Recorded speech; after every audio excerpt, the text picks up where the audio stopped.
Every single human being has self-absorption traits. We can't help it. We naturally think of ourselves first. Yes, there are people who are much deeper narcissists in life. You use your dark side because all those dark emotions, all the people that shat on you in your life, they inspire you. They create your best work. Don't run away from your shadow. Don't run away from your narcissism. If somebody says something mean to you, it's not about you, it's about themselves and about their own problems. There's Gandhi. Then there's Martin Luther King, who's somebody I wrote about a lot in The Laws of Human Nature. Another great icon whom I admire, who actually was inspired by Gandhi and had campaigns of civil disobedience. And there was a campaign, I believe it was in Montgomery or Selma, I can't remember which one, where he was getting fed up. They weren't getting very far. The civil rights movement, they were reaching a stalemate and he was getting very frustrated. And somebody, an advisor came to him and said, look, we're going to have this massive march and I can get a lot of elementary school and junior high school students to be on this march because they believe in you and they're very fervent. And I think it would be great. His advisors go, God, you can't do that. You can't put 13-year-olds at risk. And Martin Luther King thought about it very deeply. He said, no, we're going to go ahead and do it. Because damn it, I want the American public sitting in there all fat and watching their televisions to see these brutal, Bull Connor, the police chief then. I want to see these children being water hosed and beaten, and it's going to have an incredible impact. He was being strategic, and his advisors were shocked by it, but it ended up proving to be one of the most pivotal, important moments in the civil rights movement. So here you have Gandhi and Martin Luther King. And Martin Luther King was a flawed individual, as we know, right? He had a private life that wasn't exactly the same as his public life. I don't judge him for that because he was a brilliant man and I admire him. I love him deeply.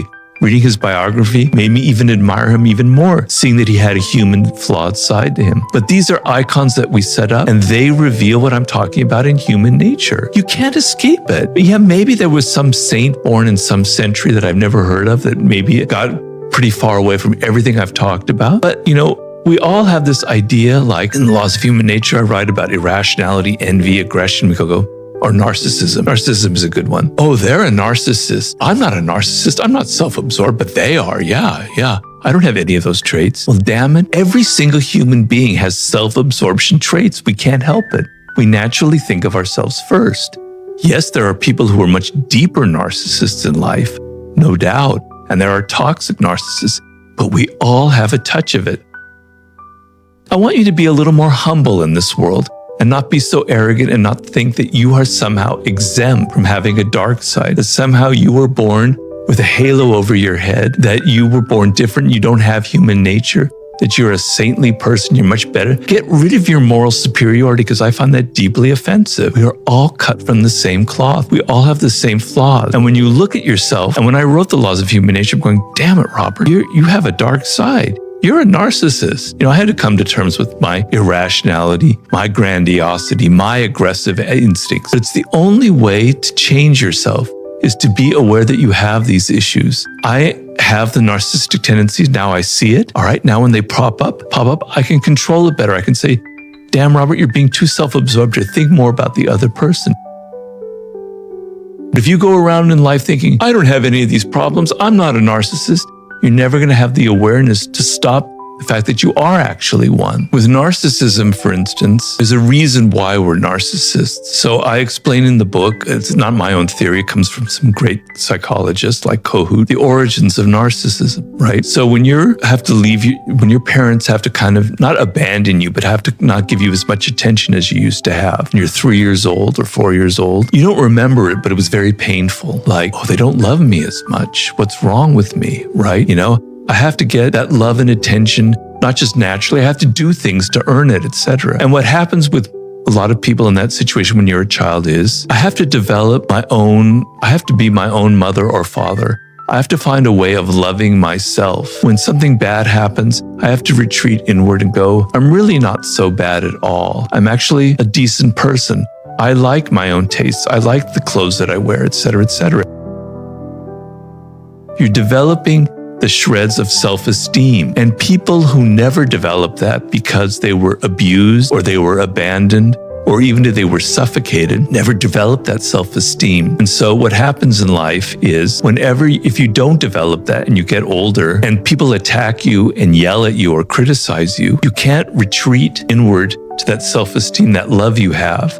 The only thing you know is to get angry, they call it narcissistic rage, and to yell at people and say, God, get away from me, you're evil, et cetera, et cetera, et cetera, right? And then the other problems evolve where the only way I don't have that inner self-esteem, the only way I can get people to love me is by being incredibly dramatic and overly dramatic, et cetera, et cetera, et cetera, and always making myself the center of attention. That's what creates a deep narcissist. That's their only way of getting the love that they need.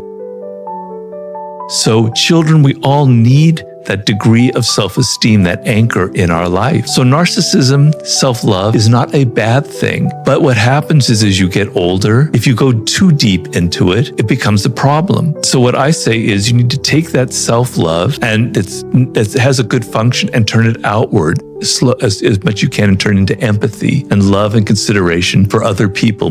That's your task as you get older in life. That's how I approach all of these flaws. You can't run away from them. You can't run away from your shadow, your dark side. You can make it work for you. You can make it positive and productive and healthy. You can become a healthy narcissist, a name that I use in the book. You can use your dark side for positive purposes.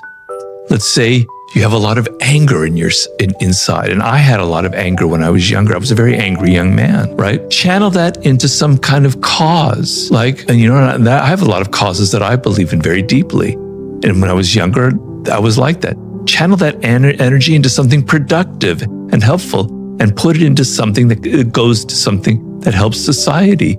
That's using your dark side for positive purposes. Because the dark side of human nature has a lot of creativity, has a lot of energy. An artist has to have a dark side. You use your dark side because all those dark emotions, all the people that shat on you in your life, they inspire you. They create your best work. Don't run away from your shadow. Don't run away from your narcissism. Use it in a healthy way. Seduction is a high form of power because you make people feel pleasure. You make them feel excited or interested in you, and then their resistance to your ideas slowly lowers, and you have the ability to influence them and to move them in the direction that you want. If you yell at them, like how we were talking about your child, and you tell them, do this, do that, they resent it, and for good reason. But if you're subtler, if you're more seductive in your approach, if you're more indirect, people will do what you want or go in your direction without ever even realizing it. So it was the sub-theme in the 48 Laws of Power. And so I was sort of interested in the psychology of that and why some people are good at it and some people are awkward about it. So when I finished the 48 Laws of Power, I thought this would be a natural segue, the next book. There is actually another reality out there that we can experience, and it's sublime. I talk about love and how love can be sublime. I talk about history and the past, on and on.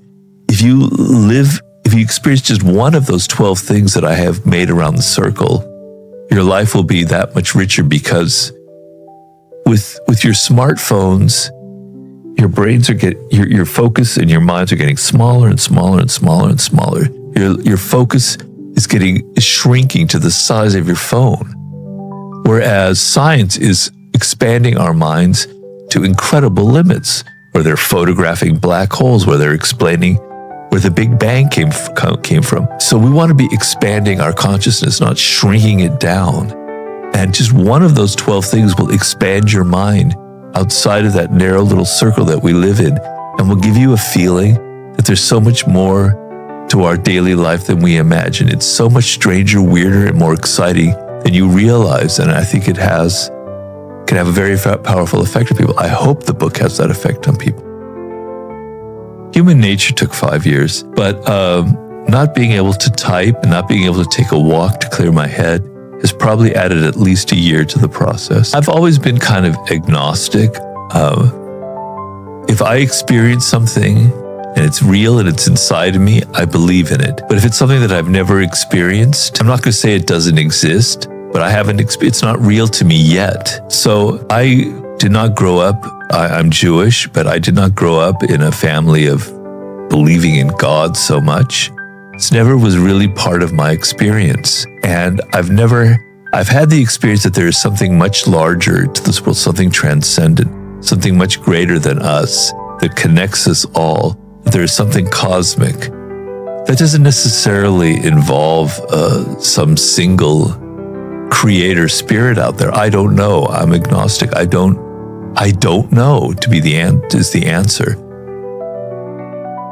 particularly when I was younger, or when I had my drug experiences, or when I meditate, it's very clear to me that there's something much greater than who we are, than being an individual human. There's some force out there that's immense that we're a part of. And I talk about it in the Sublime book.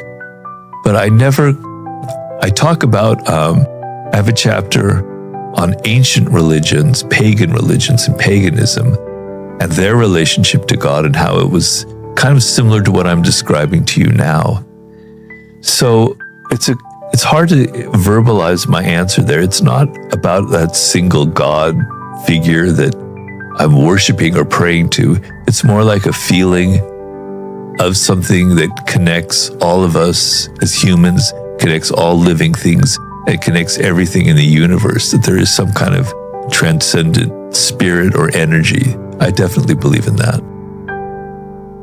So when I first started the book, it was my first book. I'd never written anything like it before. I did a lot of research, and I noticed I didn't have an idea of 48 laws of power. I noticed these patterns in history of things that happened that were kind of universal.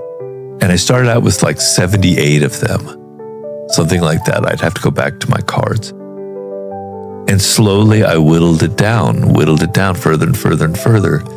This isn't completely a law on its own because it's actually a part of something else.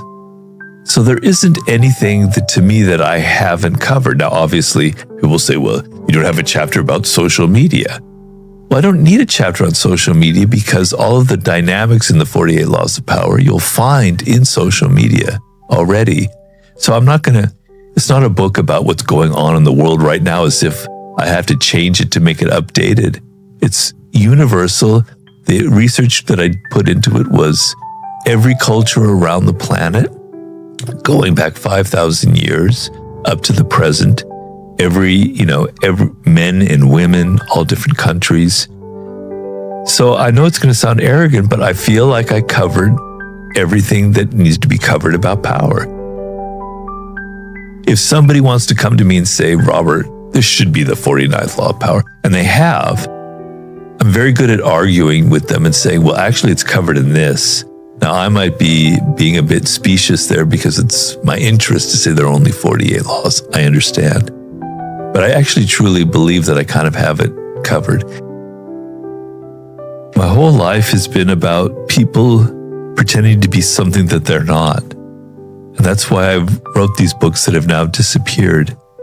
That people are playing roles, that they wear a mask, that they're not what they appear to be. And you need to open your eyes to that and see this world as full of actors wearing costumes and wearing masks and pretending to be something that there is what they want to present.